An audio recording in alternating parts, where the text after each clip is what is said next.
अस्सलाम वालेकुम स्टूडेंट्स, आज हम पढ़ेंगे set. What is a set? A collection of well defined and distinct object is called set. या हम बचपन से डेफिनेशन पढ़ते आ रहे हैं तो वही डेफिनेशन है। उसकी तीन टाइप्स हैं, tabular form, descriptive form, set builder notation. Tabular form में क्या होता है कि अरेंजमेंट की फॉर्म में हमें सेट गिवन हो, ठीक है। जैसे टेबल की फॉर्म में, अरेंजमेंट की फॉर्म में हमें सेट गिवन हो, जैसे n इज इक्वल टू 1 2 3 4। उसके बाद ऐसे ये एक टेबल है हमारे पास, अरेंजमेंट दी हुई है, अरेंज के तौर पर हमें ये बताया हुआ है, तो फिर इसको हम टैबुलर फॉर्म कहेंगे। उसके बाद है डिस्क्रिप्टिव फॉर्म, यानी डिस्क्रिप्शन में लिखना, डिस्क्रिप्शन फॉर्म में लिखना इसको। For example set of 5 prime number, set of natural number, इस तरह हम डिस्क्रिप्टिव फॉर्म में लिखते हैं। उसके बाद है set builder notation. Set builder notation में बेटा आ जाती है कंडीशन। कंडीशन में होता है कि ना दो होती हैं कंडीशन, एक में होगा नेचर और एक में कंडीशन। मतलब आपको अगर मैं कहूँ कि आपने ना वहाँ इस क्लास में जाना है तो आप चले जाएंगे, जाके करना क्या है, ये होती है कंडीशन, ठीक है। नेचर क्या है, जाना है, और करना क्या है, कंडीशन, ये आपने करना है। मतलब आपने ना इनको फर्स्ट 5 प्राइम नंबर्स में लिखना है, डिस्क्रिप्टिव फॉर्म में लिखना है, ना टेबल फॉर्म में लिखना है। आपने उसको लिखना है एक्स सच डेट एक्स लेस देन जो भी है 8 है जो भी है, और उसका साइन होता है एंड, और उसके बाद एक्स बिलोंग्स टू आर। ये आपने इस तरह की एक एग्जाम्पल देनी है, ठीक है। या उसके नीचे आपने मैंने दिया है वाई 124, उसके बाद less than Y less than and equal to 53। इस तरह हम लिख सकते हैं। उसके बाद है इक्वल सेट्स। इक्वल सेट्स क्या होता है कि जिसका ऑर्डर भी सेम हो और उसके अंदर जो एलिमेंट्स हैं वो भी इक्वल होने चाहिए। फर्स्ट करो ए हमारे पास है 1 2 3 4 5, और जो बी है वो हमारे पास 1 2 3 4 5, तो ये दोनों सेम है, बिल्कुल सेम है, तो फिर इसको हम कहेंगे इक्वल सेट कहेंगे। अगर ये बिल्कुल रो भी सेम होनी चाहिए और अंदर जो एलिमेंट्स हैं वो भी सेम होने चाहिए, तो हम इसको तब इक्वल सेट्स कहेंगे। नेक्स्ट हमारे पास इक्विवेलेंट सेट। इक्विवेलेंट सेट में क्या होता है, a set that contain the same number of elements, ठीक है, Aldous the may be different. तो ये है कि इसमें आपका ऑर्डर सेम होना चाहिए, लेकिन आप इसमें वैल्यूज़ जो अंदर एलिमेंट्स हैं वो आप चेंज कर सकते हैं, तो इसको हम कहेंगे इक्विवेलेंट सेट, ठीक है। उसके बाद है सबसेट। सबसेट क्या होता है, A set is a subset of an other set B if all elements of the set A are all elements of set B। First करें आपके पास एक set A is equal to 1 2 3 और दूसरा B set है उसके अंदर है 1 2, तो मतलब कि उसके अंदर वो वाले एलिमेंट्स हैं ना, तो फिर इसका मतलब वो सेट सबसेट हुआ B का। It is denoted by A subset of B। अगर हम अब सबसेट बनाते हैं, सबसेट का फॉर्मूला क्या है, 2 की पावर है। ऐसे बहुत सारे आपके पास आ जाएंगे जिनका फॉर्मूला सिर्फ एक ही होगा, उसका फॉर्मूला क्या होगा, 2 की पावर n। मैथ का ये बहुत ज़्यादा मशहूर एक फॉर्मूला है, 2 की पावर n।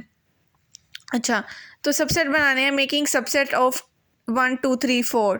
इसके बनाने हैं 1 2 3। सबसे पहले हम एक एम्प्टी सेट बनाएंगे, फिर 1 फिर 2 फिर 3 फिर 4, फिर 1 2 से फिर 1 3 फिर 1 4 फिर 2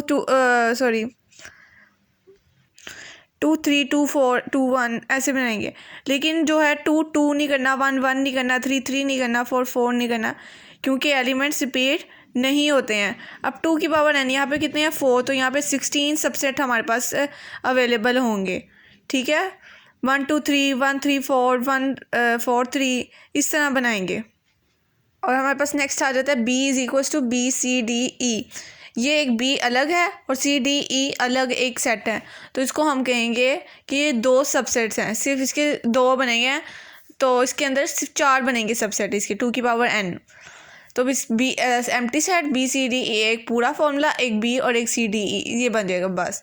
अब हमारे पास अगला है ASCII code. ASCII code computer में हम पढ़ेंगे आज। कैपिटल A टू Z जो होता है ना, उसका आस्की कोड होता है 65 to 90।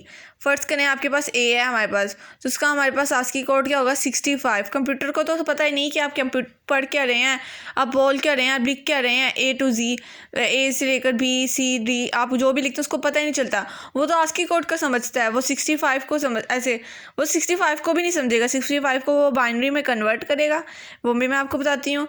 उसके बाद वो जाके समझ आएगी, लेकिन देखिए वो किसने विद इन नैनो सेकेंड्स वो समझ जाता है, ठीक है। A है हमारे पास वो 65 है, B है 66 होगा, ऐसे करके हमारे पास ये Z होगा 90। और है स्मॉल a टू Z अगर हमने लिखनी है, तो उसमें 97 to 120 उसका आस्की कोड होगा। अब फर्ज करें आपके पास एक है आस्की कोड 97 स्मॉल ए का, तो हम 2 से इसको करेंगे पहले, ठीक है। 248 ज़ार 96 होगा, ठीक है। उसके बाद एक बचेगा तो हम इसको -1 ऐसे करके लिख देंगे, ठीक है। उसके बाद है 48 को 2 से करेंगे 224, तो 24 आ गया। हमने इसको हमेशा 2 से ही करना है, ठीक है। तो कोई रिमाइंडर नहीं बचा तो हम -0 लिख देंगे। ऐसे हमने -12 0 -0 और यहाँ पे एंड पे -1 ही -1 बच गया। तो हम यहाँ नीचे से शुरू करेंगे 1 1 0 0 0 0 0 1। तो ये अगर हमारे पास 7 बिट्स है ना, तो अगर हमारे पास 8 बिट्स है, सॉरी, अगर हमारे पास 8 बिट हैं तो वो 1 बाइट कहलाएगा, ये बिट्स इसको कहेंगे। अगर हमारे पास 4 बिट्स हैं तो वो निबल कहलाएगा, ठीक है। अगर हमारे पास 1024 बाइट्स हैं तो 1 KB कहलाएगा। अगर 1024 KB हैं तो 1 MB कहलाएगा। 24 MB है तो 1 GB कहलाएगा। 1024 GB है तो 1 टेराबाइट कहलाएगा। उसके बाद है प्रोपोजिशन। प्रोपोजिशन क्या है? A statement which can be true और फॉल्स बट बोथ नॉट, ठीक है।